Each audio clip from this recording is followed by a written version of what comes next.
personaalselt rõhutada, et inimõiguste edendamine ja kaitsmine on Eesti välispoliitika prioriteet. Olime ÜRO Inimõiguste Nõukogu liikmed aastatel 2013–2015. Hetkel oleme Julgeolekunõukogu liikmed ja tulevikus soovime kindlasti taas saada ka Inimõiguste Nõukogu liikmeks. Välisministeeriumil on hea meel, et ÜRO inimõiguste ülevaatuse küsimus on pälvinud üha laiemat huvi avalikkuses ja kodanikuühiskonnas. Inimõiguste keskuse algatused ja aktiivne roll UPR-i Eesti-sisesel tutvustamisel on selle ilmekas tõestus. Üks UPR-i eesmärkidest ongi, et selle raames suhtleksid ja teeksid koostööd iga riigi erinevad inimõigustega tegelejad. Eesti on läbinud ülevaatuse 2 korral, 2011 ning 2016. Lisaks on Eesti esitanud vahepeal 2 vabatahtlikku vahearuannet. Viimases UPR-i tsüklis tehti Eestile 181 soovitust, millest 142 soovitust pälvisid Eesti toetuse ja ülejäänud 39 võtsime teadmiseks. Eesti 3. UPR-i ettevalmistamine toimub ministeeriumite sisendite põhjal ja kokku pandud kavandisse saavad soovi korral panustada ka vabaühendused. Lõpliku aruande kiidab heaks valitsus, see tõlgitakse inglise keelde ja esitatakse ÜRO-le. COVID-19 tõttu muudetud ajakava järgi tuleb ülevaade esitada 1. veebruariks 2021 ja selle arutelu toimub järgmise aasta mais. Aruande maht on maksimaalselt 20 lehekülge, seega tuleb teha valik, mida aruandes kajastada. Meie oleme sel korral valinud kesktee, kus ühelt poolt anname ülevaate inimõiguste olukorrast Eestis ning teiselt poolt käsitleme võimalikult palju eelmises aruandetsüklis tehtud soovitusi. Kuulame tähelepanelikult tänast arutelu ning ettepanekuid käsitletavate teemade kohta. Aitäh! Aitäh! Tere kõigile! Siin videos räägiti ainult ühest rahvusvahelisest mehhanismist ehk siis ÜRO aruannest. Tegelikult neid on mitu. Eesti on ratifitseerinud näiteks Genfi pagulasstaatuse konventsiooni, Istanbuli konventsiooni, mis räägib naiste õigustest, siis on puuetega inimeste konventsioon ning ka lapse kaitse ja õigusi kaitsvaid erinevaid seadusakte ja siis nendest kõigest lähemalt ja siis nende mehhanismidest meie panelistid täna räägivadki, et siis ma annan endale sõna edasi. Nii, tere! Mina olen Ahto Lobjakas, ma juhatan seda debatti. Ma olen nüüd päris kindel, kas mul on olemas see kompetents, et panelistidelt siis võtta viimane, aga ma seda proovin ja kunagi ajakirjanikuna ma olen vähem siis riikidega, kellel on vähem vedanud, kui Eesti olnud päris lähedases kontaktis. Mingisugune praktiline aim mul on nendest teemadest ja keerulisustest, millest siin võib juttu tulla. Aga las ma nüüd tutvustan teile siis kiiret paneeli. Meil on minu vasakult käelt siis Kristi Raik, Eesti Välispoliitika Instituudi juhataja. Tere, Kristi. Juta Saarevett, õiguskantsleri büroost. Tere. Tere. Ja Kelly Krostol, kes esindab korraldajaid Eesti Inimõiguste Keskust. Tere.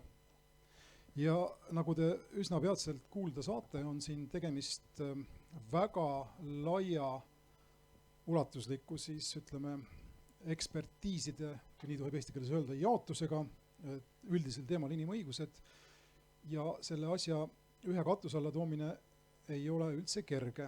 Ma ise siin ennast kurssi viies, kui nii tohib öelda, selle teemaga taas võtsin ette või läksin juurde, võtsin ette ÜRO inimõiguste ülddeklaratsiooni ja püüan võib-olla nüüd natukene alustada siis seda asja mõtestamist selle sama ülddeklaratsiooni kaudu. Ehk siis nii palju, kui mina nüüd mitte õiguse eksperdina aru saan, inimõigused pärast teist maailmasõda, nagu nad on rahvusvahelises õiguses paika pandud ja neid on käsitletud, võiks jagada 3, ehk aitab see teil ka näitlikumalt aru saada, millest jutt käib. Esiteks on nii-öelda inimõigused, mis ütlevad seda, et inimene, kui ta on inimene, siis tal on õigus olla, õigus elada elementaarselt, tal on õigus elule, õigus vabadusele, õigus seaduses olla võrdne teiste seaduses keegi üldse olla. Siis tulevad nii-öelda mis-õigused, mis ütlevad seda, et ta peab olema mõne riigi kodanik või tal on õigus kodakondsusele ja kõik need kodanikuõigused ja vabadused, mis sellest järgnevad. Kolmandaks on midagi, mida ma kutsuksin siis kuidas õigusteks. Ehk need on siis õigused, mis puudutavad inimese võimalusi elada inimväärset elu. Ja siin siis on kõikvõimalikud aspektid alates perekonna loomisest kuni ligipääsuni sellistele asjadele nagu ma kujutan ette vesi ja toit ja nii edasi, vajaduste rahuldamine. Kui ma olen need asjad nagu 3 jaotanud, siis ma alustaksin Lastaksin tegelikult muidugi panelistidel alustada paari sõnaga kirjeldamaks seda, mida nemad teevad, aga ma paluksin teid kohe alguses orienteerida siis ennast, meid ja kuulajaid sellises üldisemas raamistikus, ehk siis kuhu asetub selles pildis see, millega teie tegelete ja millest te tahate täna rääkida. Ma alustaksingi kohe, Kristi, sinust ja Välispoliitika Instituudist. Aitäh! Ja, aitäh, Ahto! Meil on tõesti erinevad panelistid ja minu vaade inimõigustele on eelkõige rahvusvahelise poliitika eksperdi vaade. Ja ma loodan, et me selle arutelu käigus jõuame avada seda laiemat rahvusvahelise süsteemi olemust, et mis on need eeldused selleks, et üldse inimõiguste kaitse oleks võimalik, et sellega oleks võimalik tegeleda, et sellega saaks tegeleda iga inimene, et sellega tegeleksid riigid ja miks me sellest peaksime rääkima. Ma ise ka lugesin täna hommikupoole üle pika ja uuesti ÜRO inimõiguste deklaratsiooni ja leidsin, et see on ka täna veel igati ajakohane ja vajalik dokument. Inimõigused ilmselt ei saa kunagi nii-öelda valmis, neid rikutakse endiselt väga palju maailmas, kuigi see ilus deklaratsioon on olnud olemas juba üle 70 aasta ja riigid justkui on võtnud endale kohustuse seda järgida. Aga eriti just viimastel aastatel, umbes 10 aasta jooksul, on rahvusvahelises poliitikas toimunud mitmeid selliseid arenguid, mis õõnestavad seda inimõiguste kaitset. Ja nendest ma tahaksin ise siis lähemalt rääkida, et üks on selline suurriikide vahelise võimuvõitluse teravnemine, kusjuures siis erinevatel riikidel on nagu erinevad arusaamad sellest, mida inimõigused tähendavad või kui oluline üldse on selline asi nagu rahvusvaheline õigus ja institutsioonid. Teine on USA juhtrolli taandumine rahvusvahelises poliitikas. USA, kes oli varasemalt see suurriik, mis tegi väga palju tööd selleks, et sellist rahvusvaheliste institutsioonide võrgustikku ülal hoida ja ka tegeles demokraatia ja inimõiguste kaitsega, ei ole viimastel aastatel sellest teemast sugugi huvitatud. Ja kolmas on demokraatia taandareng, mis on ka globaalselt olnud nähtav juba üle 10 aasta. Nii et kõik need teemad nagu tulevad kokku ja loovad siis sellised eeldused selleks, et kuidas inimesed saavad oma õigustele kaitset.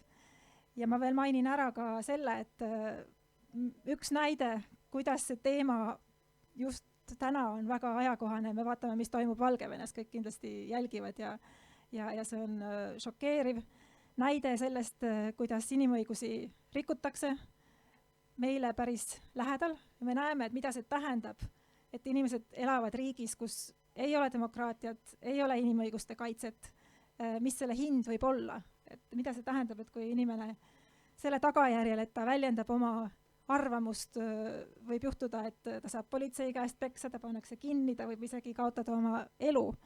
Et see lihtsalt, ma arvan, tuletab meelde, et miks demokraatia ja inimõigused on olulised ja tuletab meelde, et nende nimel tuleb ka pidevalt võidelda, et nad säiliksid. Valgevene on väga hea mõte, ma plaanisingi selle sisse tuua näitlikult ja Valgevene juurde ma jõuame kindlasti tagasi. Aga ennem Juta Saarevet õiguskantsleri büroost.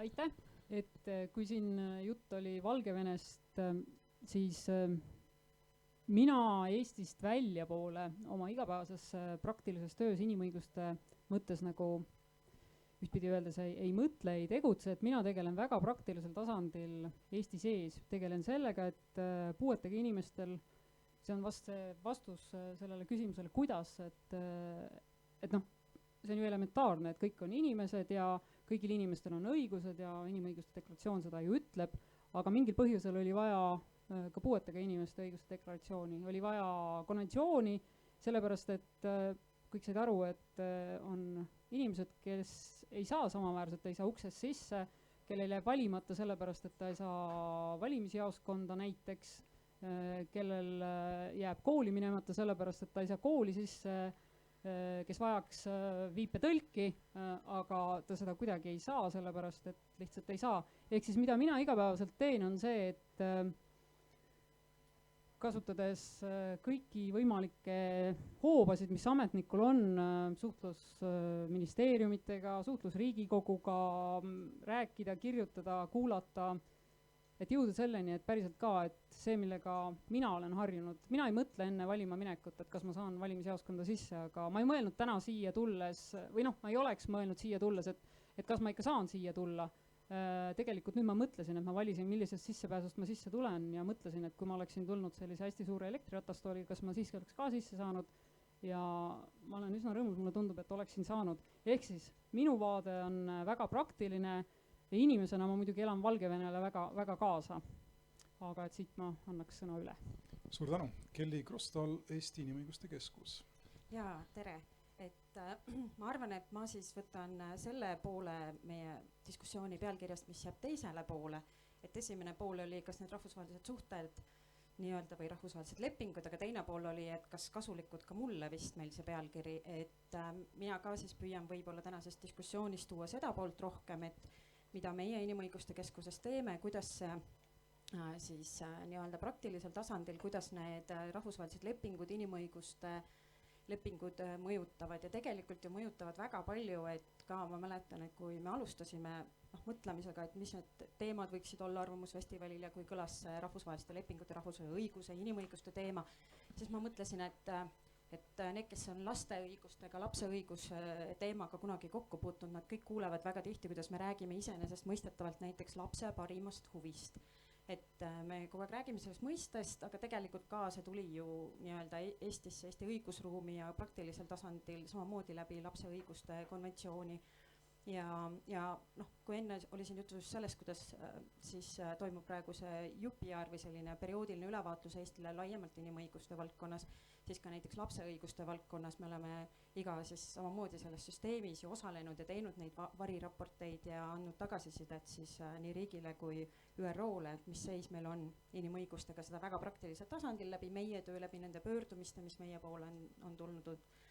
Ja nüüd me rääkisime muidugi rohkem sellisest rahvusvahelisest tasandist, aga eks ka tegelikult need inimõiguste alased lepingud, mida me oleme Euroopa Liidus sõlminud, mõjutavad meid ju samamoodi väga palju meie töös ja Eesti on ju mõned asjad jätnud, pole veel üle võtnud, mis tegelikult oleks väga vajalikud ja ootavad väga ülevõtmist, et võib-olla me saame ka seda teemat käsitleda, eks siis paistab. Suur tänu. Kuna meil on nüüd, nagu öeldud, selline väga seinast seina kontseptuaalselt laiaplaaniline arutelu, inimesed, kes esindavad väga erinevaid vaatenurki ja vaatepunkte sellel maastikul, siis mulle väga meeldiks, kui selle arutelu käigus, kui kellelgi teilt tekib küsimus või kommentaari soov, et annaksite märku ja ei ootaks tingimata ära seda viimast pool tundi või sarnast aega, mis on praegu plaanitud jätta küsimusteks. Saame näha, kas teil on see julgus, aga igal juhul interaktiivsus oleks teretulnud, oleks meil kõigil lihtsam, ma arvan, ka seda arutelu siin edasi viia. Aga ma nüüd alustan nagu lubatud teatud mõttes juba sellise näitlikustamisega ja alustan kõige aktuaalsemast teemast, milleks on Valgevene. Siis ma küsiksin, Kristi, sinu käest alustuseks seda, et ütleme inimõigusi, kui vaadata seda ÜRO ülddeklaratsiooni, inimõigusi, mida rikutakse, on rohkem kui neid, mida ei rikuta, mulle tundub seal praegu, aga minu jaoks intrigeerivam või huvitavam on küsimus sellest, kuidas Valgevene sarnased režiimid on üha, no kes kuidas muidugi, aga on muutunud üha oskuslikumaks teatud õiguste tagamisega, ehk siis sotsiaalse teatud mõttes eneserealisatsioon, enese teostamise õiguste tagamisega, kindlustades inimesele töö ja palga ja ütleme sellised hüved, on siis ära võtnud või on teinud lihtsamaks endale selle, et ära võtta neid kõrgema taseme õigusi, ehk siis inimese osalemist riigi valitsemises, demokraatiat, tihti inimese õigust mis on siis õiglasele kohtupidamisele, inimese õigust isegi elule, neid on hukkunud juba Valgevenes. Kas selline, ütleme siis inimõiguste mõtte, mis võiks see sõna olla, siis perversne tõlgendamine, on midagi väga tänapäevast, on see midagi, mis sa arvad, et millega on võimalik võidelda meie tänases maailmas? Ütleme, et kui Valgevenega läheks nüüd paremini ja kas sellele režiimile on võimalik rahvusvaheliste mis on meetoditega siis nii-öelda aru pähe panna?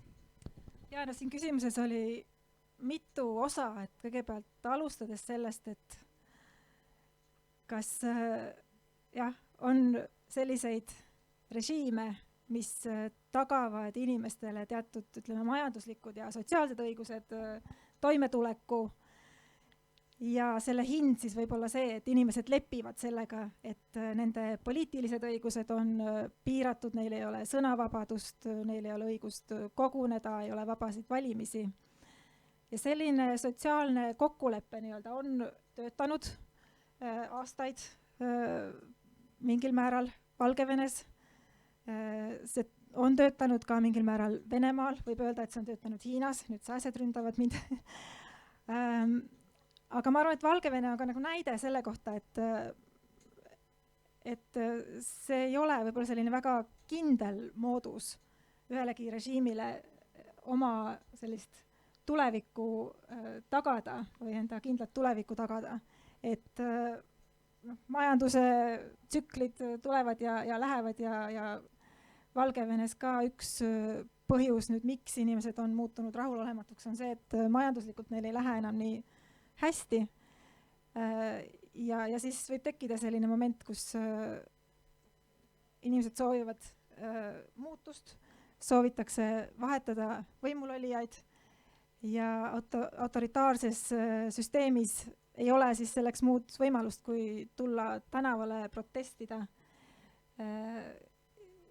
Ja see võimalus on ikkagi siis inimestele väga ahvatlev, kui nad ei näe muud väljapääsu. Et neid näiteid on väga palju maailmast viimaste, ütleme, 10 aasta jooksul, et inimesed on tulnud massiliselt tänavale selleks, et nõuda muutusi.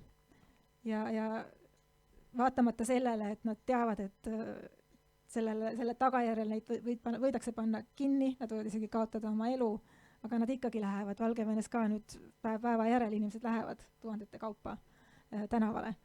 Et see selline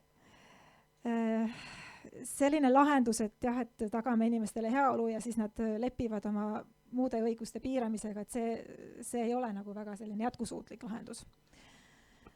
Aga siis tulles selle teise küsimuse juurde, et mida selleks saab teha rahvusvaheliselt, et sekkuda Valgevene taoliste režiimide tegevusse, siis paraku me peame tunnistama, et ega mingeid väga tõhusaid meetmeid ei ole. Ja see on kogu rahvusvahelise õiguse selline nõrk koht, et on väga palju norme ja reegleid, milles riigid on kokku leppinud, aga kui nad siis tegelikult ikkagi ei soovi nendest kinni pidada, siis ei ole olemas seda maailma politseinikku või maailma kohust, mis suudaks seda neile nagu peale sundida.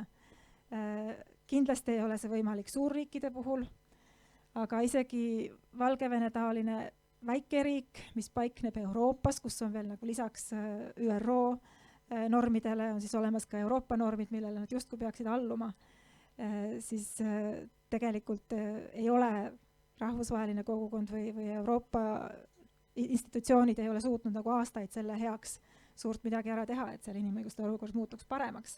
Nii et lõppude lõpuks see, milline on inimõiguste kaitse, see sõltub väga palju sellest, millises riigis inimene juhtub elama. Demokraatlikus riigis on võimalused nõuda oma õigustele kaitset, on võimalusi tegeleda sellega, kui mõne rühma või indiviidi õigused ei ole kaitstud. Aga kui inimene juhtub elama autoritaarses riigis, mis rikub inimõigusi, siis need võimalused on väga piiratud ja kui siis selline rahulolematus tekib, mida me nüüd Valgevenes näeme, et siis see väljendubki lõpuks sellega, et inimesed tulevad tänavale protestima. Selle juurde me tuleme tagasi, aga Kelly, palun. Ja ma mõtlesin, et ma kommenteerin seda Valgevene asja, kuna 2006-2007 ma just Valgevene teemadega tegelesin ja töötasin ja korraldasin vaatlusmissioone ja hiljem Valgevene tudengite nii-öelda päästmist siis Eesti ülikoolidesse, kes olid väga aktiivsed olnud tollaste presidendivalimiste ajal, et ma mõtlesin, Ahto, sinu küsimusele vastates seda, et kas see on nüüd mingi viimase aja tendents, et ma ei tea, diktaatorid annavad odavat gaasi ja vastu saavad memmede hääled, et tegelikult oli see 2005 ja 2006 väga selge täpselt samamoodi. Valgevenes on olnud sealse diktaator Lukašenka väga pikaaegne poliitika, see ei ole midagi uut. See oli terve tollaste valimiste aja, oli kogu aeg vahetult enne valimisi, anti jälle midagi juurde valimisjaoskondades, pakuti kõigile tasuta viina, toitu, mina vaatasin seda tõesti nagu suu ammuli, ma olin noorem ka, polnud veel maailma nii palju näinud. Et see oli juba siis väga-väga tugevalt seal kõik koha peal olemas ja tegelikult täpselt samamoodi olid need noored inimesed, olid need julged opositsionäärid, kes võitlesid, et mina vaatan küll, et see on nagu déjà vu, see on tegelikult täielik déjà vu, mis täna toimub jälle. Samamoodi demonstrantide, eks ole, peksmised, kõik asjad ja Valgevene puhul ongi lihtsalt siis rahvusvahelisel tasandil ju see küsimus, et midagi pole teha, sest nad ei kuulu ka Euroopa Nõukogusse enam, et sul ei ole tõesti ühtegi mehhanismi, kuidas neid korrale kutsuda, et kõik, mis tollal ju tegelikult saadigi teha, oli, ütleme, selliste vihaste demokraatide päästmine, mida siis tegi tollel ajal väga palju, eks ole, Leedu, tegelikult ka Eesti valitsus ja tasus 10 tudengi õppimiskulud, eks, et viidi üle siis, ma ei tea, kas te mäletate, tollel ajal ülikool Vilniusesse vist alguses, nii et ja tegelikult Poola viidi üle need satelliidi telekanalid ja kõik, et võib-olla, mis ma ütleks, on täna teistmoodi, mulle tundub, et võib-olla siin on eksperte, kes saavad vastu vaielda, et Euroopa ja naabrite reaktsioon on minu meelest täna vaiksem ja mitte kohe nagu selliseid reaalseid lahendusi pakkuv, nagu tollal ajal ma küll mäletan, oli just need televisioonide üleviimine, nende tudengitele kohe nende õppekohtade pakkumine, aga võib-olla see on suvine aeg, ma ei tea. Ma lühidalt kohe ütlen veel Valgevene kohta. Ma ise olen ka kunagi olnud seal valimisi vaatlemas ja olen olnud kursis selle opositsiooni tegevusega.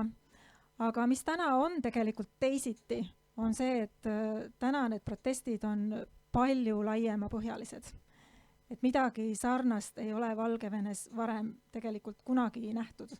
Et tulevad tuhandete kaupa tänavale inimesed, kes kunagi varem ei ole olnud poliitiliselt aktiivsed, kes ei ole varem toetanud opositsiooni, kellel puudub ka nagu selline valmisolek selleks, et mis need tagajärjed võivad olla. Ja siis on see eriti šokeeriv, kui nad märkavad, et selle tagajärjel, et nad seisavad tänaval ja neid seostatakse meeleavaldustega, või pandakse neid kinni ja piinatakse. Et see muudab ühiskonnas tegelikult sellist meeleolu ja ilmselt on ka nii, et kui varasemalt Lukašenko oli üsna populaarne, tal oli ikkagi päris laialdane toetus Valgevene ühiskonnas, siis täna seda enam ei ole. Et ta on oma legitiimsuse kaotanud ja tõepoolest ma olen nõus, et teiste riikide, Euroopa riikide lääne reaktsioon on olnud palju vaiksem kui võib-olla varasemate Valgevene valimiste ja protestide allasurumise puhul. Aga lõppude lõpuks, mis on nagu otsustava tähtsusega, on see, mis toimub iga ühiskonna sees. Et demokraatiat ei saa kuskile väljastpoolt sisse juurutada, aga mida me Valgevenes näeme, on selline väga ehe bottom-up protsess, kus inimesed lihtsalt on nüüd saanud küllalt sellest diktaatori juhtimisest ja tahavad muutust ja see on muidugi väga hirmutav näide ka teistele, ütleme siis post-Sovieti piirkonnas paiknevatele diktatuuridele või autoritaarsetele riikidele. See on väga huvitav teema, aga ma arvan, et me nihkume võib-olla natuke liiga kaugele enda sellest tuumteemast, mis ta on inimõiguse taga, jah. Ma mõtleksin ise siit samast edasi, kuivõrd Valgevene asukoht Venemaa kõrval ja Poola ja Leedu kõrval mängib siin rolli ja kuivõrd ma tahaksin tagasi tulla inimõiguste kui sellise universaalse mõõtme juurde ja see tihti kipub vastanduma sellistes poliitilistes kontekstides. ütleme siis rahvuslike, riiklike kontekstidega, ehk siis mida väljaspool peale sunnitakse režiimidele, seda on suhteliselt lihtne ära tõugata kui võõrast mõju ja seda on ka tehtud ja seda tehakse edukalt, vaadake Venemaad ja Hiinat. Aga ma tahaksin tulla Juta Saarevetti juurde tagasi selles samas kontekstis, mis puudutab nüüd mitte võib-olla konkreetselt Valgevenet, mul on raske öelda, kuidas Valgevenes on puuetega inimeste olukorraga, aga küsimus, mis nagu laiemalt peab tõstatama ka teie kui selle teemaga tegeleja jaoks on see, kas need asjad on puuetega inimeste õigused on siis rikaste demokraatlike vabade ühiskondade privileeg või on nad ka jõustatavad ühiskondades nagu Valgevene ja ma ei tea, Aafrika riikides, kus isegi võib-olla ei ole võimudel tingimata või riikidel tingimata vahendeid, et midagi ette võtta. Eestigi on ju suhteliselt kehvas situatsioonis võrreldes siin näiteks Soomega. Ma astun kõigepealt 2 sammu tagasi, kuulasin, kuidas paremal ja vasakul käel räägiti sellest, kuidas Valgevenes oli 2000-ndate alguses ja kuidas seal on praegu ja kui meie tänase arutelu fookus siin on, et kuidas see rahvusvaheline süsteem, need lepingud, kuidas nad meile saavad kasulikud olla, siis ei taha kuidagi pessimistlikult kõlada, aga mina korjasin üles, et valgevenelastel ei ole sellest mitte midagi kasu. Et ainuke, mis on nende inimeste endi sees, kas nad jaksavad minna tänavale peksa saama ja surema või nad ei jaksa, kui neil see jaks otsa saab, et ega keegi neid väljaspoolt ei aita, mis sest need süsteemid on olemas. Ehk siis tundus, et vastata sellele tänase arutelu teemale tuleks, et ei ole tast midagi kasu. Aga ise olen optimistlikum, et tulen siia väiksesse toredasse Eesti riiki, kus on sääsed ja päike ja ilm on väga ilus, et kui ma toon selle arutelu puuetega inimeste fookusesse, ehk sellega, millega mina igapäevaselt tegelen, et üldse miks õiguskantsler tegeleb selle teemaga. Tegeleb sellepärast, et Eesti kunagi otsustas, et puuetega inimeste konventsioon tuleb ratifitseerida, mis sest, et meil ei ole tegelikult kõik see, mis seal konventsioonis kenasti kirjas on, see ei ole tagatud. Et tõesti nagu primitiivsel tasandil, et proovige nüüd siia, kes kust tuli siia Paidesse, mõned inimesed on Paidest ka, aga kui te proovite bussiga nüüd sõita oma kodukohta tagasi, et siis enamusel see ebaõnnestuks, kui te oleksite tulnud näiteks ratastooliga või käimisraamiga või 2-kohalise lastevankriga, ehk siis oleks teil kaksikud kaasas.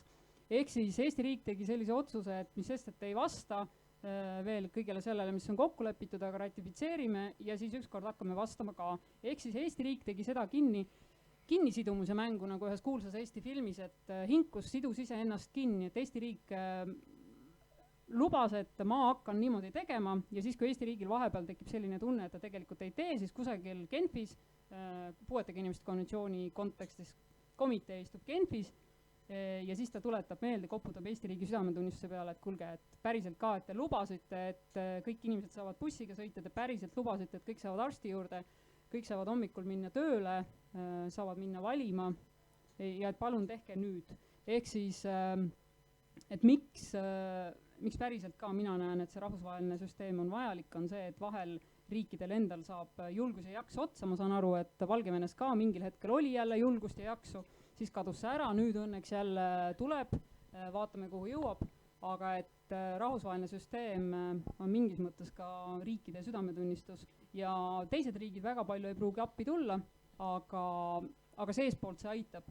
Nüüd see küsimus sellest, et kas on võimalik puuetega inimestel elada ja kas nende õiguste eest seista kusagil maailma otsas, mis ei ole Eesti, mis ei ole Euroopa, mis ei ole ka Ameerika, loomulikult on, et konventsiooni ratifitseerisid, näiteks Soome siin viidati, et Soome ratifitseeris selle palju hiljem kui näiteks Nigeeria ja paljud Aafrika riigid. Eks see küsimus on selles, et sa annad mingi lubaduse, et sa hakkad kuhugi pürgima ja ju sa siis varem või hiljem sinna ka kohale jõuad.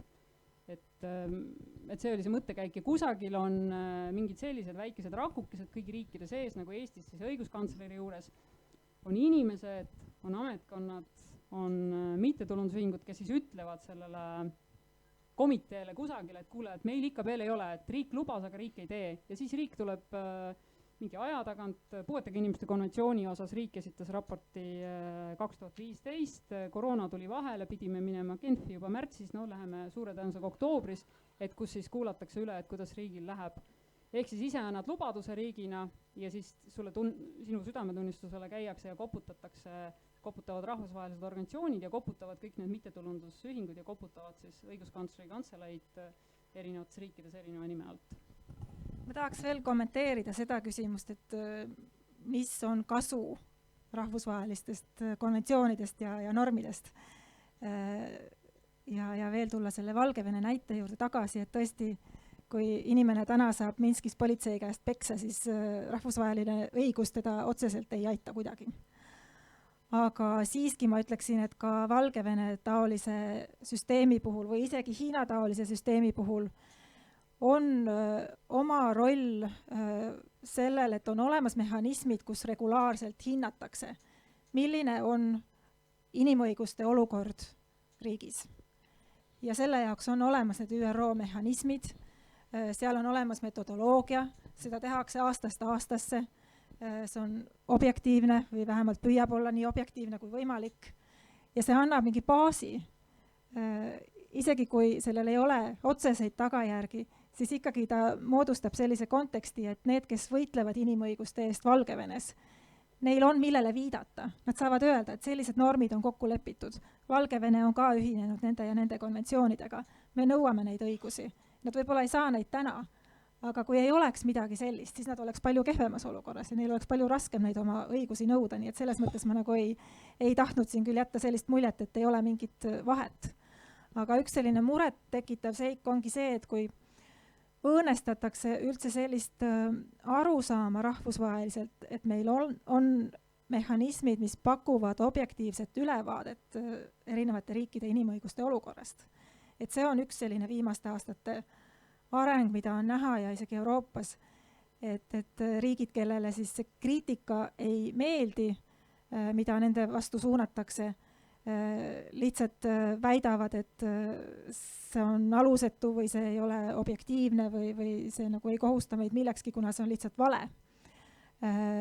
Et selle vastu siis saabki töötada seeläbi, et ikkagi Eesti-sugune väikeriik näiteks, et osaleb aktiivselt nende institutsioonide ja mehhanismide tegevuses ja ütleme, püüab omalt poolt näidata, et need on relevantsed ja need on usaldatavad institutsioonid. Ma tahtsin veel kommenteerida, et selle peale, et kogu aeg tuleb raporteerida, et ei tasu nagu alahinnata seda ebamugavustunnet, mis on selle diktaatorriigi ametnikul või juhil või kellel iganes, kes peab kuskil jälle õigustama ja ütlema, et nad valetavad. Et see juba näitab, et see süsteem on vajalik, et kui need diktaatorriigid tegelikult proovivad seda süsteemi maha teha, et kui see oleks ebaoluline või ütleme otse välja mõttetu, siis on ei vaevuks. Ehk siis ainuüksi see olemasolu, et sa saad öelda, et oi, need seal valetavad, süsteem ei tööta. Et kui see oleks ebaoluline, siis nad ei pööraks tähelepanu, räägiks hoopis teistel teemadel. Ma tahaksin selle süsteemi sisu juurde tulla, aga enne kui ma sinna tulen, ma küsiksin Kelly Krostal sinu käest, kui mis ta on siis MTÜ või kolmanda sektori esindaja käest, ma mõtlesin korra, et ma küsin seda õiguskantsleri büroo käest, aga võib-olla poleks siin väga õiglane, aga kui me räägime jõustamisest ja siin puuetega inimestest, aga ilmselt ka laiemast diapasoonis, siis ega ükski valitsus, ka vaba ja demokraatliku riigi valitsus, ei taha ju enda kohta kuulda midagi negatiivset. Ja kui me oleme kirjutanud alla erinevatele konventsioonidele ja kui nagu Juta Saarevet ütles, teatud konventsioonidega oleme võtnud endale vastutuse, mille täitmisest me teame, et see tuleb kusagil tulevikus, siis karta on, et need komisjonid, mis Genfis koos istuvad, tulevad tihti välja meie suhtes kriitiliste avaldustega ja meie enda valitsusel, ma kujutan ette, ja ühesõnaga tema kommunikatsioonil võib siin olla probleeme, milline on, ma ei tea, sinu või inimõiguste nagu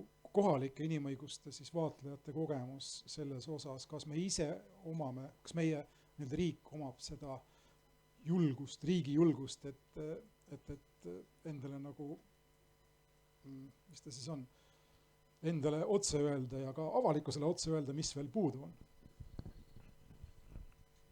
Väga provokatiivne küsimus. Ja, ma proovin nüüd vingerdada. Ma tegelikult võib-olla julgeksin öelda seda, et Eestis on selline huvitav asi, et meil justkui nagu see ametnikud ja poliitikud on kohati, et ma saan mõnes mõttes aru, miks siin see süvariigi juttu räägitakse ja mõni partei on selle oma selliseks põhiteemaks lausa valinud, sest Eesti ametnikud üldiselt, need, kellega on minul tulnud koostööd teha, on ju inimõigusi pigem nagu austavad inimesed, nad on tõesti nendel teemadel tublid, targad, et kui sa pead, on see Välisministeeriumi ametnikud, õiguskantsleri büroos, võrdõigusvoliniku juures, kus iganes, on ju tegelikult on ikkagi parimad saanud ametisse. Ja selles suhtes, kui ongi need raporteid tehtud või nii, muidugi alati riik peabki olema natuke positiivsem ja mitte peab, aga ta tahab olla. Et ma võrdlen näiteks, et mis raportit alles hiljuti meie tegime LGBT teemadel ja mis tegi siis Sotsiaalministeerium, mis vastuseid me andsime, need olid ikkagi erinevad. Et meie olime selgelt väga palju kriitilisemad ja ministeerium viitas seal väga palju positiivsetele asjadele, muideks mitmed asjad olid hoopiski meie Inimõiguste Keskuse tegevused, millel nad viitasid justkui positiivsetele näidetele, mis oli nagu ka huvitav, et riik, muidugi eks Sotsiaalministeerium on palju toetanud ka, seal on oma loogika taga. Et ma ei teagi, see on nii lai küsimus, et ja kindlasti see on väga erinevates teemades erinev, kui me räägime lapse õiguste teemad näiteks võtaksime, siis tuleks riiki kindlasti pigem nagu kiita väga palju. Kui me võtaksime näiteks puuetega inimeste õigused, siis ma juba võtaksin natukene kriitilisema noodi ette, et kuna enne läksin kiiresti see puuetega inimeste teema nagu mööda, siis ma näiteks toon sellise näite, et miks ma seda vaataks eriti kriitiliselt, on see, et meil käib 4. aastat kohtuvaidlust Tallinna linnaga. 4. aastat, kas te teate inimesed, kui kallis on kohtus käia? Kui palju maksab advokaadi tunnitasu? Ja me oleme 4 aastat Tallinna linnaga, üks liikumispuudega mees vaidleb selle üle, et ta tahab natukene rohkem isikliku abistaja tunde. Selleks, et elada inimväärset elu ja käia tööl. Ja me näeme seal kohtusaalis ikka ja jälle selliseid väiteid, et just, et saab ju ka Skype'i teel tööd teha, et sa põhimõtteliselt ei vaata ikkagi veel täna lõpuni siis seda erivajadusega inimest kui sellist inimest, kellel on õigus eneseteostuseks. Et ka tegelikult nagu eneseteostus on justkui üks inimõiguste valdkonna õigus. Et see on väga-väga huvitav veel vaidlus ja seal me muideks lihtsalt tahtsin selle peale öelda, et seal me oleme kogu aeg rõhutanud puuetega inimeste konventsiooni ja seal me toome selle alati sisse, mis siis, et me oleme Tallinna halduskohtus. Me räägime alati ka rahvusvahelisest mõõtmest. Aga Juto Saarevet, enne kui ma lihtsalt lisaksin ühe vindi siia sellele, mida te öelda tahate, ma oletan. See hint oleks selline, et kui meil on siin paneeli pealkiri, kuidas on inimõigused kasulikud, siis kas võiksid Eesti puuetega inimesed mõelda sellele, et kohtu kaudu nõuda riigilt kiiremini välja see, millele riik alla kirjutas, mõeldes, et on aega? Eks kõik juristid võib-olla mitte, aga paljud juristid, kui nad lõpetavad ära õigusteaduskonna, siis nad mõtlevad, et peaaegu kogu aeg peakski olema kohtus ja vaidlema, aga nagu siin Elli juba ütles, et kohtus vaielda 4 aastat on kulukas rahaliselt ja tegelikult see ikkagi ei meeldi isegi juristidele. Juristid, need, kes on advokaadid, kelle makstakse palka, selle saavad tasu, siis neile võib-olla meeldib, aga muus mõttes see on kohutavalt kurnav. Nii et loomulikult juristina ma oleks rõõmus, kui kohtud oleksid täis vaidlusi ja meil tuleks pretsedendid, iga päev tuleks, kõik laheneks ära.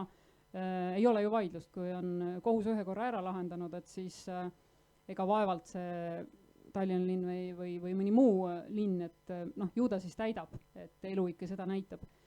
Aga kohtusse ma inimesi nii palju väga ei suunaks. Olen rõõmus, kui pretsedendid tulevad, aga 4 aastat oma elust panna kohtusse. Aga mida ma tegelikult kommenteerida tahtsin, oli see just, et mida see inimene seal 4 aastat on proovinud saada seal kohtus, et on proovinud saada seda, mida mina iga päev saan, märkan hommikul üles, pesen hambad puhtaks, lähen võib-olla tööle, võib-olla lähen kinno kohvikusse ja nii edasi. Ehk siis minu see selline puuetega inimeste teema eest võitlemine, et see on nagu huvitav olnud, et ma tahan tunnustada riigiametnikke selles suhtes, et kõik liigub nagu õiges suunas, et ma ei ole tükk aega kuulnud seda, et kas need, ja siis on mõeldud, eks ju, inimesi, kes kasutavad näiteks ratastooli, kas nad tõesti peavad iga päev bussiga sõitma, et kas korra kuus ei piisa. Enam ei ole ma kuulnud, juba tükk aega ei ole kuulnud. Ehk siis ma saan aru, et siin naaber on kuulnud, aga mina ei ole. Ühesõnaga ma näen seda, et inimesed hakkavad aina rohkem aru saama, et see inimõiguste deklaratsioon, mis räägib inimestest, et tegelikult inimesed ongi need sünnist surmani, kõik inimesed on inimesed, et mind isegi mingis mõttes nagu paneb mõtlema see, et miks meil on vaja öelda, et lapsed on ka inimesed ja puudega inimesed on inimesed, aga praegusel hetkes on vaja meil sinna jõuda. Aga pikk jutt lühidalt kokkuvõttes, et minu kõige nagu, kui ma ütlen toredamad, siis te panete mulle pahaks, aga siiski kõige kõige valgustavamad hetked on need, kus ma arutan mingit teemat, et see võib vabalt olla see, et kas pime inimene saab anda ID-kaardiga digiallkirja ja seega siis osaleda kogu selles e-riigis või ta seda ei saa. Ja sa oled vaielnud ja proovinud selgitada, et see tegelikult ikkagi on päris oluline, et see e-Eesti on siin meil kõigile. Ja siis tuleb keegi projektijuht ja räägib, et vot, mul juhtus selline asi, et ma kukkusin mõlemad käed katki, olid kipsis ja siis ma sain aru, et ma ei saagi nende sõrmedega seda 3 klahvi kombinatsiooni vajutada. Et mina saan nüüd aru, et päriselt ka, et ma saan aru, mis on see probleem, et nüüd ma olen valmis seda lahendama või kui sul on kusagil poliitik, kellega arutad seda jälle seda, et kas bussi peab sisse saama või ei pea ja kuidas see asi ikka on kallis või odav või ei ole ja siis ta ütleb, aga minul juhtus selline asi, et ma murdsin mõlemad jalad ära ja päriselt ka, et see inimene õiguskantsleri kantseleist räägib jumala arukat juttu, et tegelikult ka kõik peavad bussi saama ja ei ole niimoodi, et see, kellel on 2 jalga kipsis, peab 2 nädalat ette teadma, et ta tahab Pärnusse sõita, et tegelikult ikkagi kõik inimesed võiksid samaväärselt spontaanselt siis sinna Pärnusse sõitma hakata. Ehk siis sellised lood on väga põnevad, kus inimesed korraks muutuvad, nad astuvad sellest oma tavapärasest mugavast rollist, et sa oledki inimene, kes ärkab hommikul üles, astuvad sellesse rolli, et elu läheb keeruliseks. Ehk siis inimõigused on midagi sellist ja need rahvusvahelised dokumendid on toonud meile nad siia käega katsutavasse kaugusesse meie igapäeva, et mis tagavad selle, et me tegelikult saame inimesed olla, et olgu see Valgevene või Eesti, et sa saad hommikul ärgata üles ja minna õue tänavale, et see koroonamaailm on andnud igale ühele võimalust reflekteerida, et mida ma saan ja mida ma ei saa, et kus jäid mu inimõigused, kas nad on mul kõik alles, kas nad on mul piiratud, kas see on okei, et ühesõnaga tõmban jutule joone praegu alla. Siit hakkab kooruma intrigeeriv, aga ääretult negatiivne programm, mille eesmärgiks võiks olla siis organiseerida kõikidele otsustajatele 2 käe murruda midagi sarnast, et nad lõpuks ometi aru saaksid, ma täiesti... Ma palun ennast ikkagi siiski mitte see tsiteerima hakata, et ma selle ettepaneku siin tegin, õiguskantsleri kantselei esindaja tuli ja ütles, et teeme nüüd nii, et kõigil poliitikutel käed katki, et see päris, see ei olnud, aga ma muidugi olen täiesti nõus, kui tulevad tsitaadid, et Ahto Lobjakas soovitas, et selle eest ma olen muidugi tänulik. Minu küsimus muidugi jääb, aga ma ei hakka seda, ma seda kordan teda, aga ma ei hakka teda võib-olla nüüd forsseerima.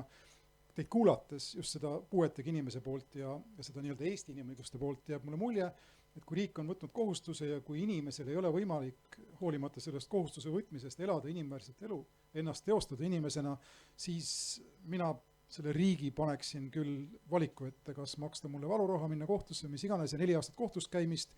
Ei ole ju argument see, et see on keeruline argument, pigem on selles, miks viitsib Tallinna linn käia 4 aastat kohut, miks viitsiks riik käia kohut ja nii edasi, aga ma kujutan ette, me hakkame ennast kordama siin.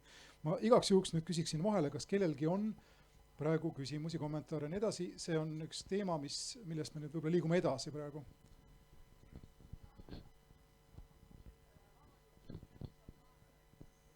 Kõik pilte on vaja teha, jah. Aga palun öelge ka, kes te olete, enda nimi.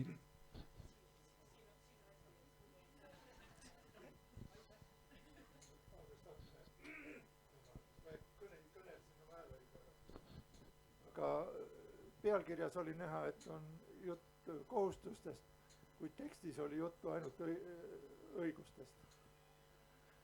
Et kas oleks võimalik pealkiri ja sisu tekst kokku viia, et me saaks lugeda inimõigusi ja teisel pool leheküljes oleks inimkohustused.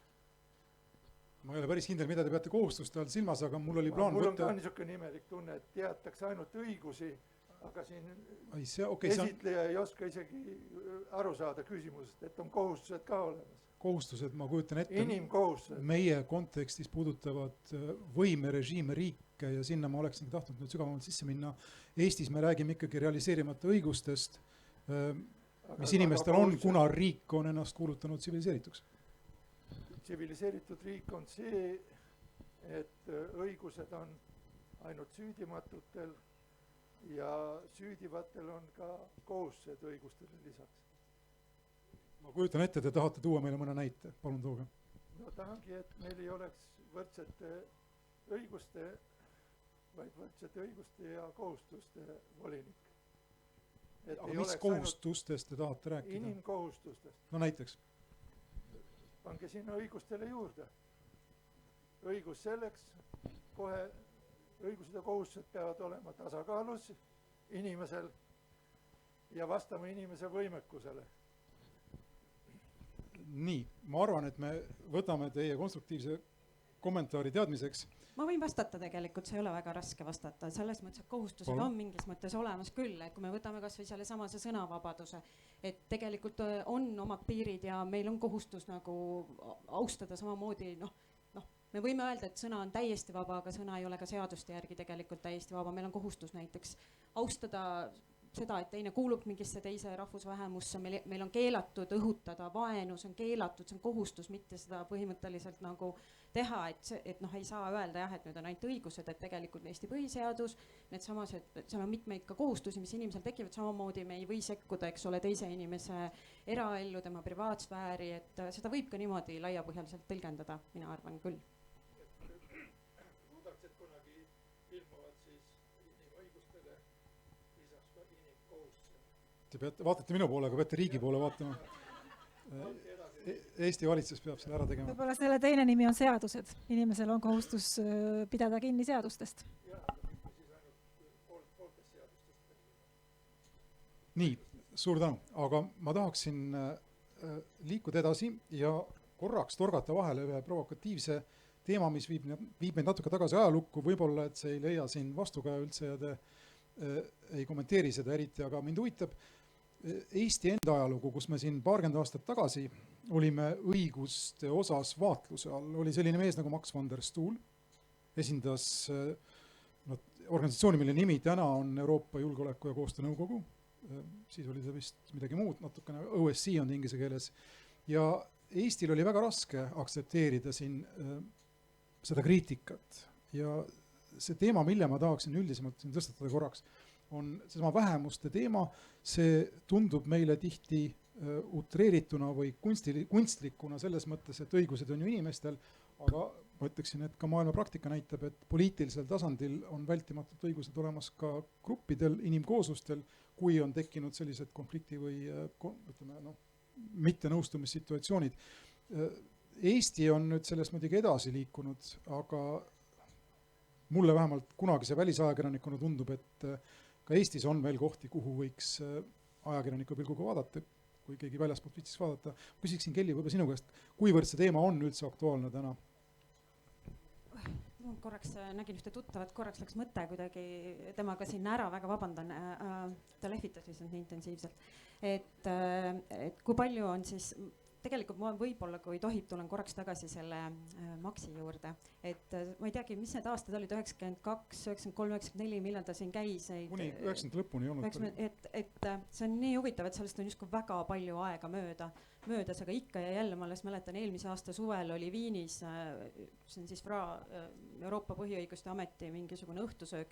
Esimene asi, kuidas üks ameeriklanna, üks jurist istub mu kõrvale ja tuleb ja küsib, et mis te nende venelastega seal ikkagi täpsemalt teete, et kas te endiselt diskrimineerite neid, et kas nad elavad ikka veel kuskil getos. Ja nüüd on nii palju tulnud läbi aastat, et kui on Eesti ja inimõigused kuidagi ühes lauses, siis tegelikult see kodakondsuse ja Vene päritolu inimestega, siis see teema on tegelikult siiamaani, see on asi, mida Eesti puhul mäletatakse vähemalt nendes seltskondades, kes kuidagi inimõiguste valdkonnaga ühel või teisel viisil on seotud ja see on tegelikult kõik siis ka selle härra tegelikult tollel ajal äärmiselt häälekas töö, mida ta tegi, et ta tegigi see kriitikat ju kogu aeg ja ma olin ise nii noor, ma ei mäleta seda, aga ma olen aru saanud läbi nende hilisemate kogemuste, kui jõuliselt ta seda tegi ilmselt siis Eesti suhtes. Aga kuidas siis täna on, kas sa mõtlesid rohkem, et kas meie ise teeme teiste riikide suhtes kriitikat või? Ei, ma mõtlesin seda, kas Eesti on kritiseeritav näiteks vähemuste õiguste rindel, mis on ka omaette õigused. Ka omaette on konventsioonid vähemuste õiguste jaoks. Ma ei teagi, mis teie arvate? Ma võib-olla ütleks seda, et Eesti inimõiguste olukorda ju on põhjalikult analüüsitud ja hinnatud erinevate rahvusvaheliste institutsioonide poolt. Ja see, et Eesti omal ajal pääses Euroopa Liidu liikmeks, on võib-olla kõige parem tõend selle kohta, et siin ikkagi tegelikult mingeid süsteemseid suuri probleeme inimõiguste rikkumisega ei olnud.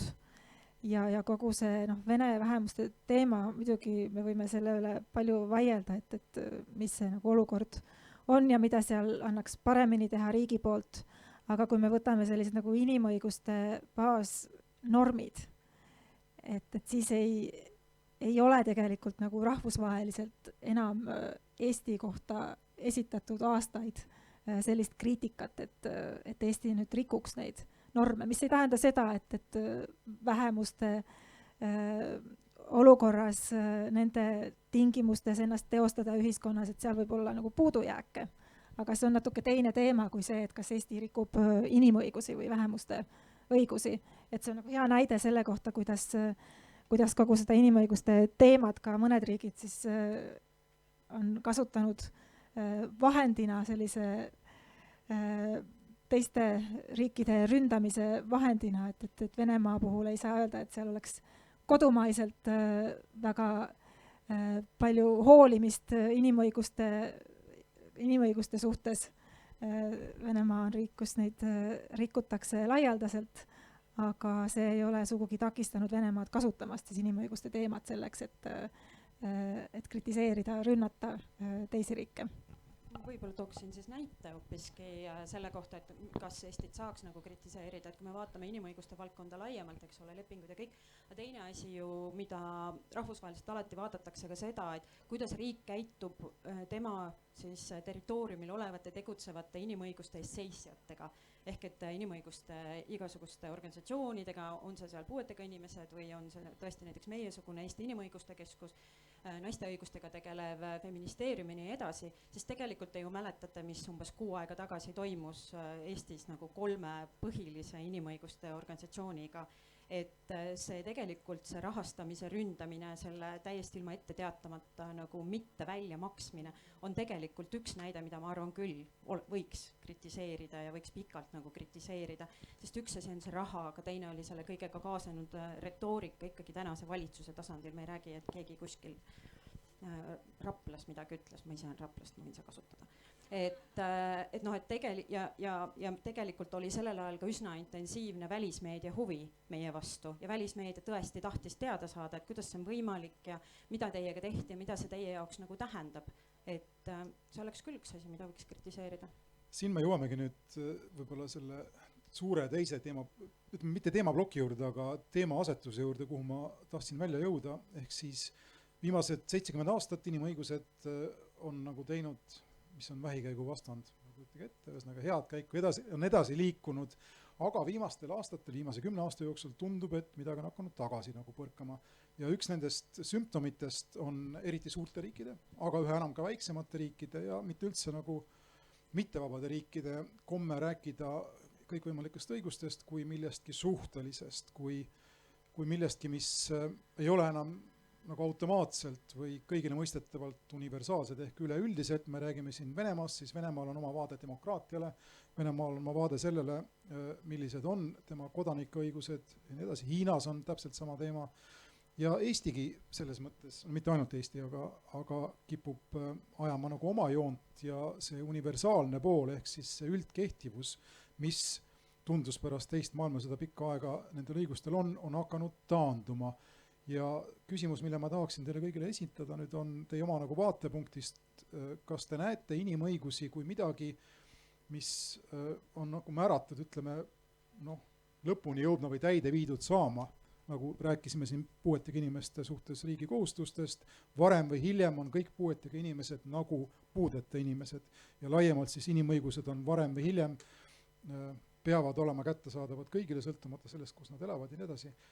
Või te näete, või on teil pragmaatilisem vaade asjale ja inimõigused ikkagi sõltuvad sellest, mida erinevad riigid on nõus tegema ja keegi neid sundida ei saa ja ei peagi hakkama saama.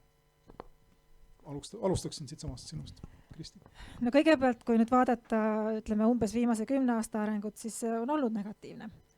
Et inimõiguste olukord on keskmiselt maailmas muutunud kehvemaks ja see on lähedalt seotud sellega, et demokraatia on teinud taandarengut, nii et tingimused siis inimõigusi kaitsta on nõrgenenud paljudes riikides. Demokraatlikes riikides on toimunud seda arengut, et on tekkinud uusi piiranguid näiteks meediavabadusele, sõltumatutele kohtusüsteemidele erinevates riikides, aga ka siis sellistes riikides, mis on poolautoritaarsed või autoritaarsed, et need inimõiguste rikkumised on veelgi lisandunud ja see rahvusvaheline mehhanism, mille läbi neid saab kaitsta, see on ka tugevama surve all kui varem ja varem ma ütleks, et selline idealistlikum ja võib-olla kõige parem aeg ajalooliselt universaalsetele inimõigustele oli pärast külma sõja lõppu. Aga mida me näeme nüüd, siis lääneriikides paljudes on toimunud selline ühiskondlik polariseerumine, mis puudutab siis ka inimõiguste temaatikat, me näeme seda väga selgelt Eestis ja just seesama näide inimõigusorganisatsioonide rahastuse kohta näitab väga hästi, et milleni see võib välja viia. Ja ma ütleks, et lääneriikide puhul üks selline viga, mida liberaalid on teinud, kes soovivad kaitsta inimõigusi, on see, et on võib-olla liiga palju nihkunud arutelu inimõiguste üle nagu suhteliselt väikeste vähemusrühmade peale, et see fookus on läinud liiga palju nagu vähemusrühmade peale. Et mitte, et see ei oleks oluline, et ka vähemuste õigused on kaitstud, aga siis on kuidagi ära kadunud see asja tuum, et mida tähendab liberaalne arusaam inimõigustest ja liberaalne demokraatia. Et lisaks sellele, et vähemuste õigused on kaitstud, see tuum ikkagi on see ja eeldus, et oleks vähemuste õigused kaitstud, on see, et meil üleüldse on see nagu vundament on paigas, et meil on vaba meedia, et meil on sõltumatu kohtusüsteem. Ja kui need asjad hakkavad kõikuma, et siis on juba ka palju kehvemad eeldused kaitsta vähemuste õigusi. Aga sellel teemal on kahjuks selline polariseerumine toimunud ja kuidagi see debatt on nagu kaotanud sellise pildilt on nagu ära kadunud see, et mis on nagu liberalismi tuum. Ja kui globaalselt veel vaadata, et mis need negatiivsed arengud on, kuidas nad väljenduvad, mis need põhjused on, siis ei saa muidugi üle ega ümber Hiina tõusust. Venemaal on teadagi olnud oma arusaam inimõigustest, aga viimastel aastatel järjest rohkem on näha ka ÜRO organisatsioonides seda, kuidas Hiina kasvatab oma mõju ja väga oskuslikult kasutab ära seda olemasolevat ÜRO struktuuri ja tegeleb sellega aktiivselt, et paigutada näiteks hiinlasi või Hiinale lähedaste riikide esindajaid erinevatesse ÜRO organitesse ka inimõiguste teemal, et nagu mõjutada neid protsesse, et mida ÜRO-s tehakse, kuidas see inimõiguste hindamine, kuidas see ekspertide valimine, kuidas see kõik toimub.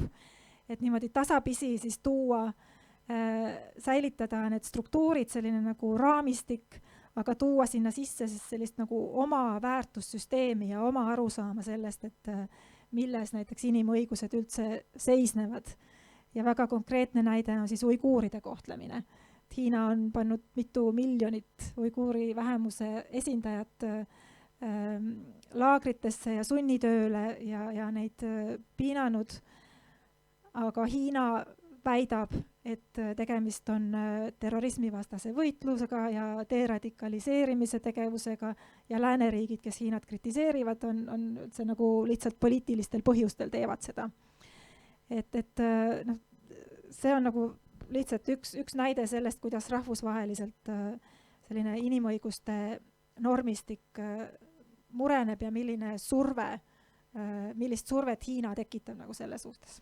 Kas siit ei kooru küsimus just sellest, et inimõigused on kohased ja tunnustatud ühiskondades, kus on sõltumatu meedia, kus on sõltumatu kohtusüsteem, kus võimud on lahutatud, kus on demokraatlikud valimised ja riikides, kus selliseid asju ei olegi inimõigustele loomulikku kohta?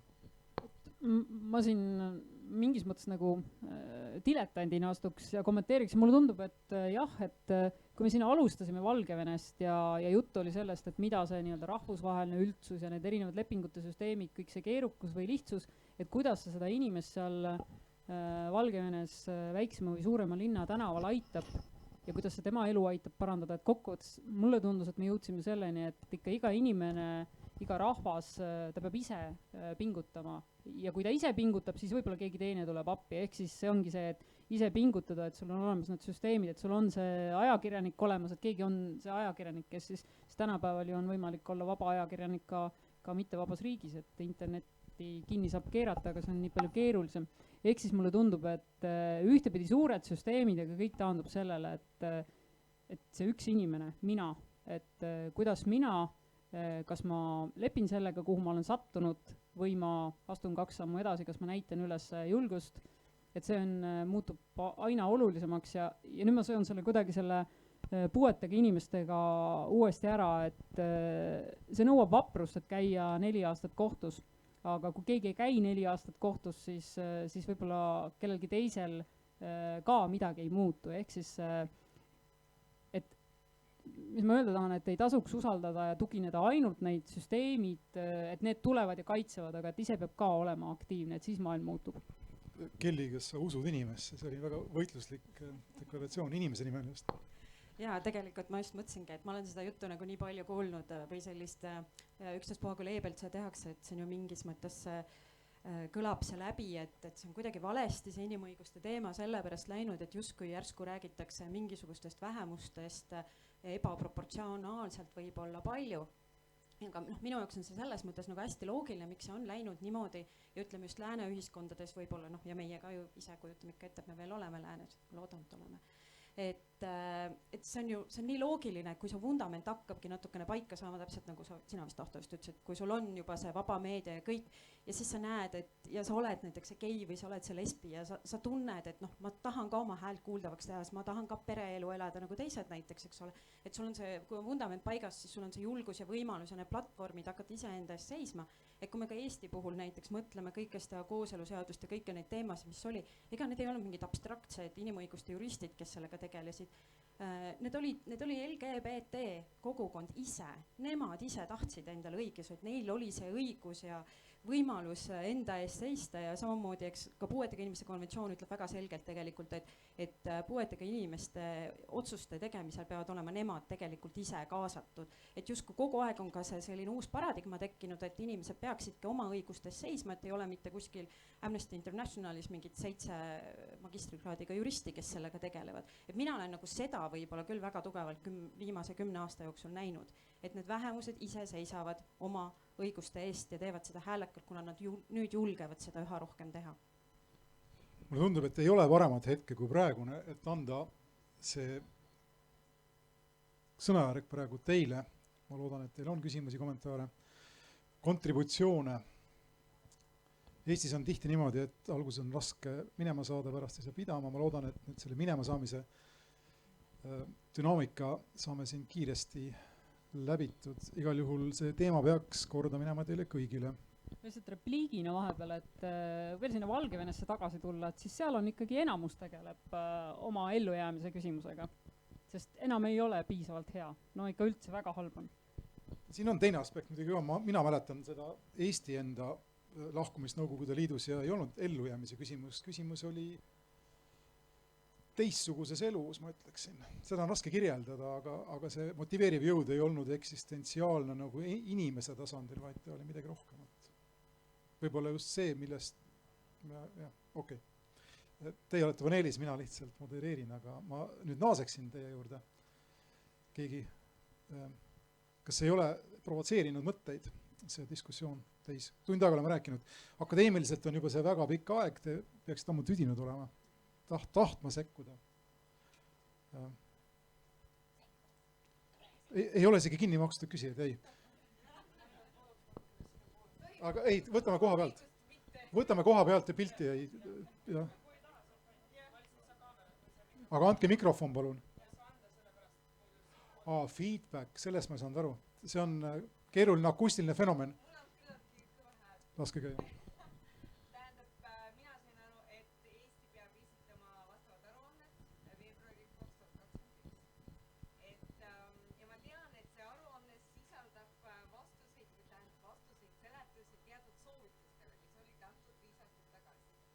et kas te oskate, ma ei tea, paari sõnaga, võib-olla ei peagi kõik valdkonnad valgustama, vaid mõned valdkonnad, millistele tuleb anda vastuseid ja seletusi Eestile ja mille kohta tuleb arutelu mais 2021. Mina ütlen ausalt, ma ei tea, millest jutt käib, aga Kelly noogutas. Väga hea. Sellepärast mina tulingi, see on sees, aga vist keegi ei pane peale. Okei. On hästi, jah? Okei, sealt on kuulda. Või ma võtan järgmise mikrofoni? Okei, nii läks. Mina olen Uljana, ma töötan inimõiguste keskuses ja mina tegelengi just selle UPR-i variraporti koostamisega hetkel. Et siis meie organisatsioon otseselt nende Eestile esitatud küsimustele vastuseid ei pea andma, sest meie koostame oma variraporti enda teemadest, mis meie arvame, et on oluline välja tuua ja kindlasti me ka lugesime kõik need Eestile antud soovitused ja siis Eesti vahepealsed vastused, mis on Eesti on juba vahepeal ka andnud. Et siis kui mina need vastused loen, et siis just kui meil on kõik väga hästi, et mõned asjad tuleb muuta ja nii edasi. Et siis kui teid huvitavad konkreetsed küsimused, siis mis on Eestile esitatud, oligi väga palju küsimusi oli just puuetega inimeste kohta, et siis kas puuetega inimeste konventsioon on õigusi inimestele taganud ja siis kas nad saavadki täpselt samamoodi nagu Juta ennem rääkis, et bussi sisse ja bussist välja ja siis need tavalised asjad, siis väga oluline aspekt on ka pagulasõigus, et siis õigus saada varjupaika, et siis kas Eesti ikkagi laseb inimesi oma territooriumile, kas ta menetleb neid avaldusi siis piisavalt hästi ja erapooletult. Kindlasti oli väga palju küsimusi just naiste õiguste kohta, et kas väga paljud riigid viitasid palgalõhele, et Eestis on see üsna kõrge meeste ja naiste vahel siis palgalõhe. Veel ka oli natukene küsimusi just LGBT inimeste osas ja siis kooseluseaduse osas, sest kooseluseadus on küll meil olemas, aga rakendusakte meil ei ole ja väga paljud riigid just juhtisid sellele tähelepanu, et rakendusakte tuleb vastu võtta ja siis hetkel inimesed käivad kohtu kaudu selle jaoks, et oma õigusi kaitsta, aga vähemalt see seadus juba aitab, et me saame vähemalt selle alusel minna kohtusse ja ütlema, et nüüd te peate meile need õigused tagama. Et mina isiklikult näen, et just sellel konkreetsel ülevaatusel, ehk siis ÜRO ülevaatusel on Eestile ja Eesti inimesel on kasu ja siis näiteks issand juba, ma nüüd räägin kokku. Õiguskantsler sai ju endale uue tiitli ja siis teie saate nüüd täpselt ÜRO mehhanismide pärast menetleda neid asju riiklikul tasandil ja riik on nõus ja on kohustatud neid täitma, et ma arvan, et sa võid äkki sellest ka rääkida lähemalt, et mis asi see on? Et lihtsalt jah, et õiguskantsler sai endale 2 uut rolli, et üks on seotud inimõiguste, ühesõnaga 2 sammu tagasi, et mida õiguskantsler üldse teeb, et õiguskantsler Eestis vaatab seda, et ametkonnad ei teeks inimestele liiga, et ametkonnad püsiksid seaduse raames ja siis meie see A ja O on põhiseadus, et üldiselt me ei kujunda poliitikat, aga sisuliselt on antud meile nii inimõiguste, laste õigustega, puuetega inimeste õiguste valdkonnas väike selline peaaegu et poliitika kujundamise meede, et meile öeldakse, et me võime edendada. Ehk siis see oli see, millest viide, ehk siis kui me näeme, et kusagil on mingi murekoht, et siis me saame tegutseda selleks, et see murekoht üle läheks, et see ära parandatud saaks. Et see on see vahe. Ja mingis mõttes on see huvitav selles mõttes, et kui muidu ministeeriumid kujundavad poliitikat ja edendavad mingeid valdkondi ja said seda teha nagu sellises heas rahus oma äranägemise järgi, et nagu siin öelda, et riigiraport võib ühesugune olla ja variraport teistsugune, et siis nüüd on niimoodi, et ka õiguskantsler ikkagi lisaks MTÜ-dele juhib tähelepanu, et kuulge sõbrad, et siin ei ole ikkagi päris nii, et kui ma nüüd tulen puuetega inimeste juurde tagasi, et siis me oleme ka selles aruandluse perioodis ja siis MTÜ-d kirjutasid variraporti, puuetega inimeste koda vedas eest variraportit ja meie ka õiguskantsleri kantseleis saatsime siis Genfi omad arvamused selle kohta, mis siis riik kirja oli pannud. Ja need küsimused ja ettepanekud, mis riigile tehakse, et nendes on väga oluline roll selles, mida Eestis öeldi nendes variraportites.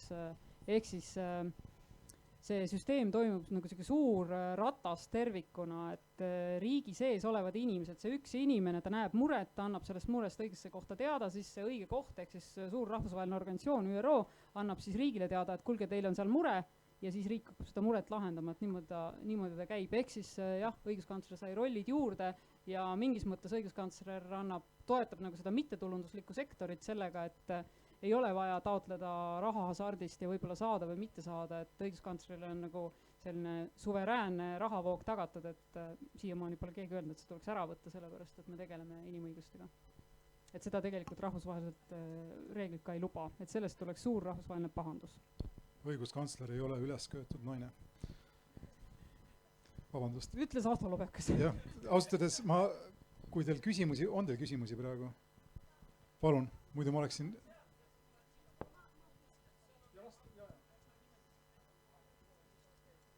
Mul lihtsalt tekkis selline küsimus praegu, et te olete kõik kokku leppinud, mis on nagu, ma arvan, et me kõik võime kokku leppida, et 10 aasta jooksul on siis toimunud justkui taandareng selle inimõigus või ei ole? Mina ei taha selle kokkuleppega täiel määral nõustuda. Ja miks ma ei taha nõustuda on see, et ma arvan, et kõik see, mida räägiti, et see vastabki tõele, aga inimõigust on võimalik vaadata nagu abstraktsemalt ja väga praktiliselt ja see, mis ma enne ütlesin siin, et päriselt ka ma ei pea kuulma, kuigi Kelly natuke raputas pead, et ma ei pea kuulma enam seda juttu, et aga miks nagu inimene, kes on ratastoolis või vanem kui, et miks ta tahab sõita bussiga rohkem kui 2 korda kuus. Ma ei pea sellist, julgen otse välja öelda, rumalust kuulma, et tegelikult me liigume absoluutselt õiges suunas. Jah, ma olen kärsitu inimene, tahaks liikuda kiiremini, aga me liigume õiges suunas, nii et kas see tähendab lihtsalt puuetega inimeste vaatenurgast? Kas see lihtsalt tähendab siis seda, et me oleme kõik natuke kärsitumad praegu ja meile tundub lihtsalt, et see asi ei liigu nii kiiresti, nagu me tahaks? Absoluutselt, et kui kunagi alustasin oma töist elu Sotsiaalministeeriumis noore juristina, sattusin sinna, siis kolleeg rääkis mulle, kuidas nemad läksid 90-ndatel, läksid hooldekodudesse ja avastasid, kuidas inimesed olid pandud, siis eelkõige just puudega inimesed, olid pandud ketiga voodiala külge kinni, et need olid 90-ndad, võib-olla isegi varaselt 2000-ndad, et ma julgen väita, et täna ei ole sellist asja võimalik leida.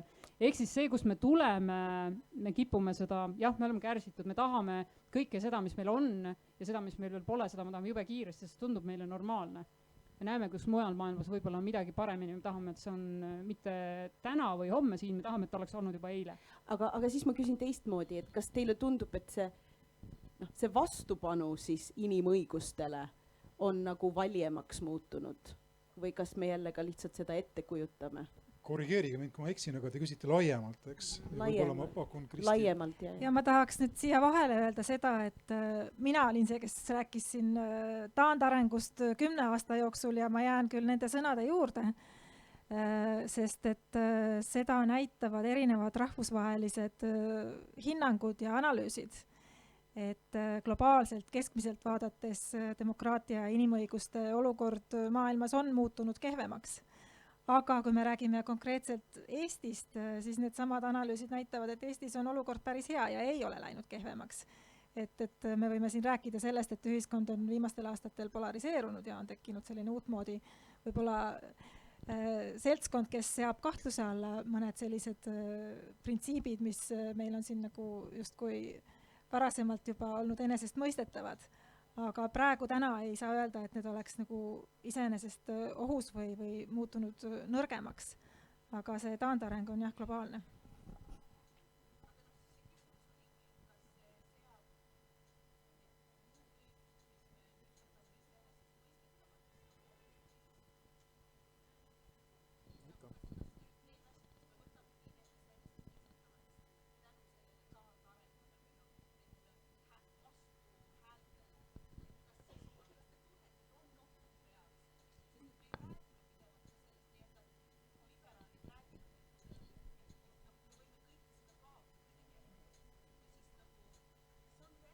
Kas te mõtlete Eestit või maailma?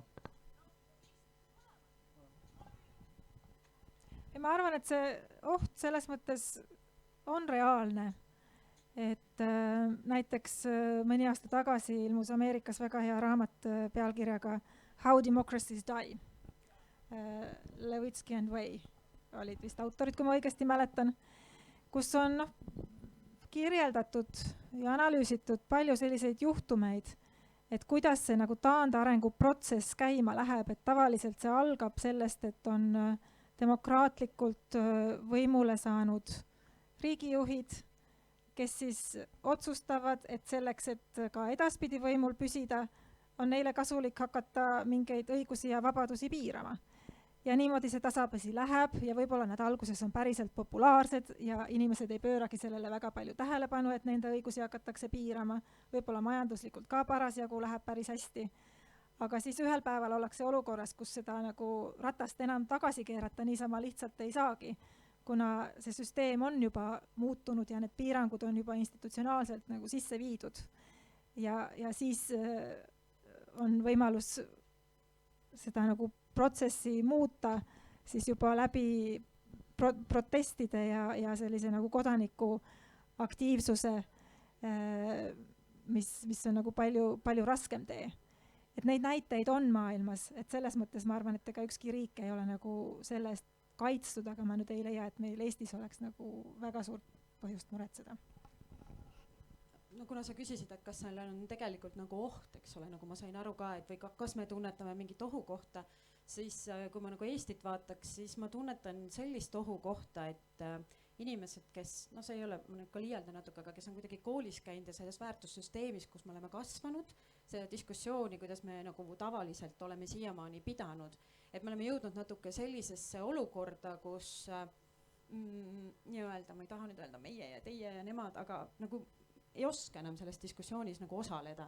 Et nagu ei, kui see retoorika, mis on läinud nagu nii kuidagi julmaks kohati, nii selliseks ründavaks, et et mu nagu haridus ja kasvatus ei toeta nagu seda diskussioonis osalemist, ma lihtsalt ei oska.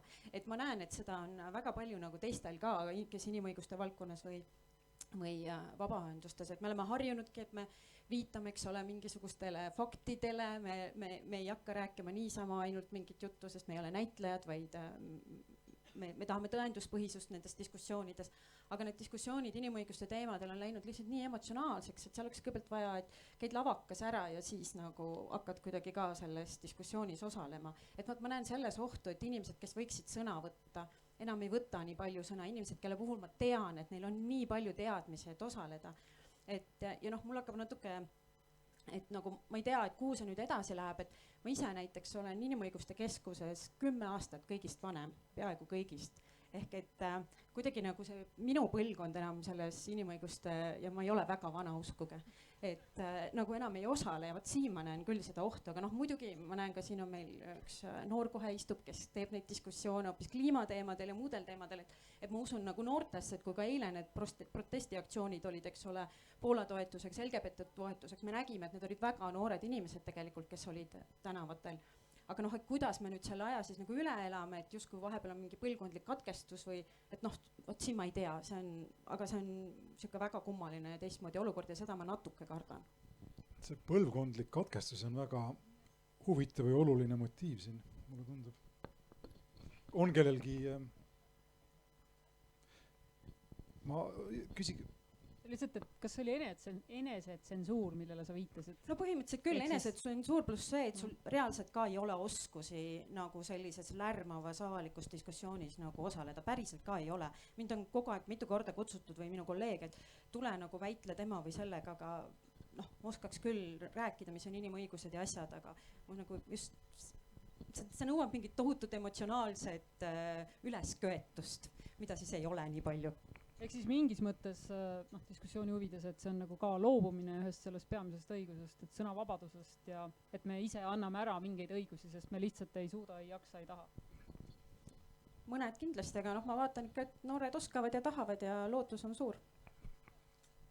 Emotsiooni küsimus on ka üks väga huvitav moment 30 aastat tagasi see sama Eestisse Valgevene oli kantud suuresti emotsioonist, eks. Inimesed väsivad ka.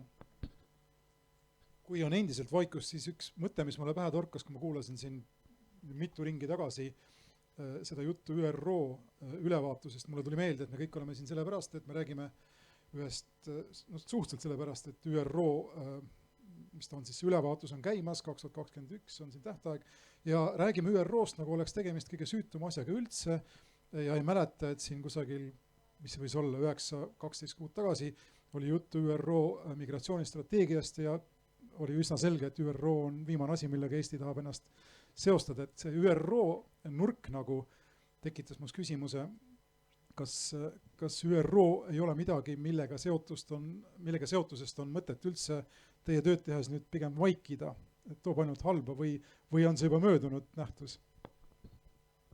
Mulle tundub, et ÜRO ei ole Eesti inimeste silmis veel sellist negatiivset kuvandit saanud.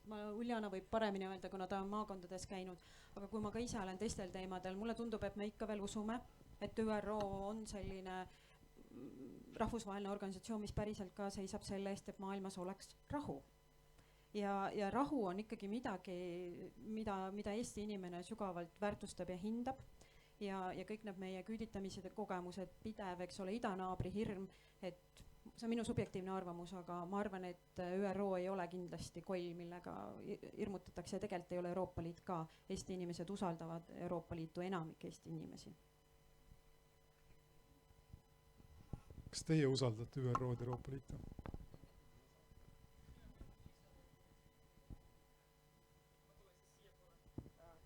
Me käisime kolleegidega siis seesama ülevaatuse raames erinevates maakondades.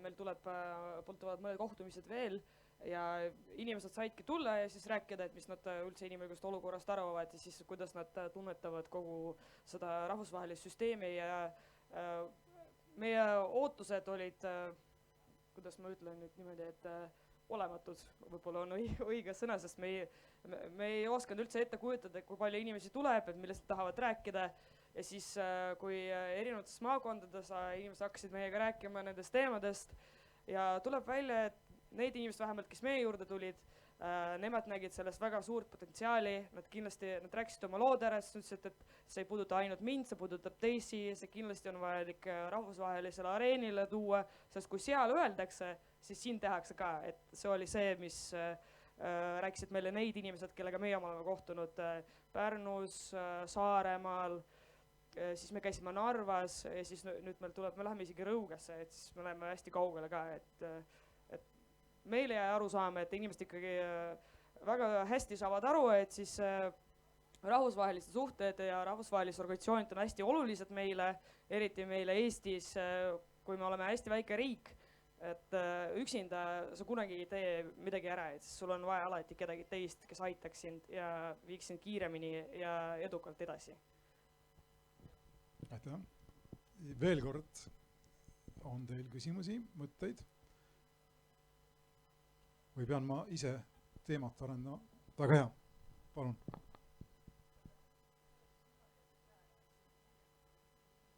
Nii, töötab.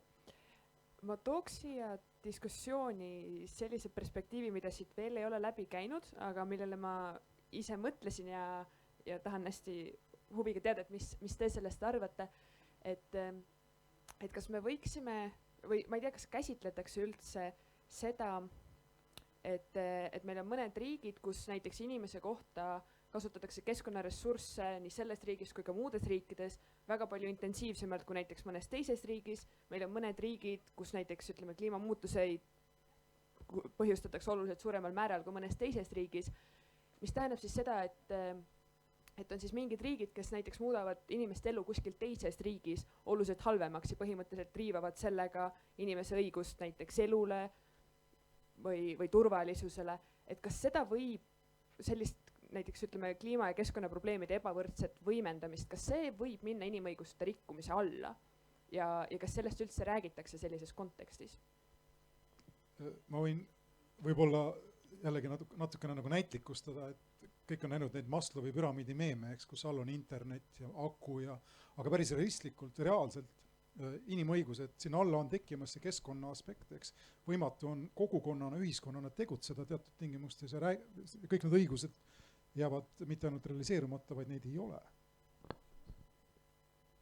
Jaa, absoluutselt, kui sul ei ole puhast joogivett, kui sul ei ole puhast õhku, mida hingata, siis sellel on otsene mõju sinu tervisele, sinu elule ja need on muidugi seotud, aga see ma ei tea, kas keegi tahab midagi sisulist sinna kliimadebatti ka öelda, aga üldiselt tegelikult mina näen väga tugevalt seda, et kuna meil on ka palju rahvusvahelisi projekte, me suhtleme igapäevaselt inimõiguse organisatsioonidega üle Euroopa või on nad mõne muid vähemusi esindavad organisatsioonid, siis kindlasti seda teemat käsitletakse üha rohkem. Et sa isegi naiste õigused ja kliima nii tugevalt omavahel seotud teemad, samamoodi, eks ole, varjupaigapoliitika, pagulaspoliitika, otseselt seotud kliimateemadega. Aga eks ta ole natukene sellistes lapsekingades, et nagu suudetakse neid asju seoseid omavahel mõista, et just eile, nüüd ma ütlen, ma vaatan CNN-is, see on kohe mingi sildi, aga vaatasin eile CNN-i. Ja CNN-is oli eile intervjuu 27-aastase mehega, kes oli paar aastat tagasi teinud kodulehekülje, et just selgitada seda kliima soojenemist, võib-olla sa tead seda. Minul oli seda väga huvitav, et kuidas tema 25-aastasena mõtles, et inimesed ei saa tegelikult aru, mis see kliima soojenemine on, kuidas ta mõjutab meie igapäevaelu, meie õigusi, meie võimalusi, neid õigusi realiseerida ja kõike. Ja ta tegi sellise hästi lihtsa kodulehekülje ja ta ise update ib seal koos sõpradega seda kogu aeg, et just, et inimesed saaks sellest lihtsalt aru ja ma mõtlesin, et tegelikult võiks midagi sellist eesti keeles ka olla. Mitte ainult seda, et kui palju planeet nagu soojemaks läheb, sest seda me juba võib-olla leiame ise ülesse, aga mida see tegelikult teeb siis, ma ei tea, Aafrikas teatud piirkondadele ja kuidas see mõjutab, eks ole, meid. Ja see samane, mis sa ütlesid, et kui meil on Ameerika siin võib-olla Hiina kõige suuremad need saastajad, et kuidas nad tegelikult mõjutavadki seda, et võib-olla ükskord meie Eestis peame nende pagulasteemadega veel intensiivsemalt tegelema hakkama. Ütleks nagu hästi üldisel tasandil, et see on hea näide sellest, kuidas arusaam inimõigustest muutub ajas. Et ta ei ole nagu staatiline, et tekivad uued teemad, uued aspektid, mille peale varem ei ole osatud mõelda, aga et just see, kuidas keskkond mõjutab inimõigusi, et see on selline nagu tuleviku teema, mida me praegu võib-olla konventsioonides ja olemasolevates normides veel ei näe. Aga ma usun, et tulevikus saame ka nägema ja siin on siis inimeste kohustused ja riikide kohustused ja sellest siis tulenevalt inimõiguste olukord, et väga hea küsimus. Kui siin on vaikus, ma küsin kohe otsa, jätkuks.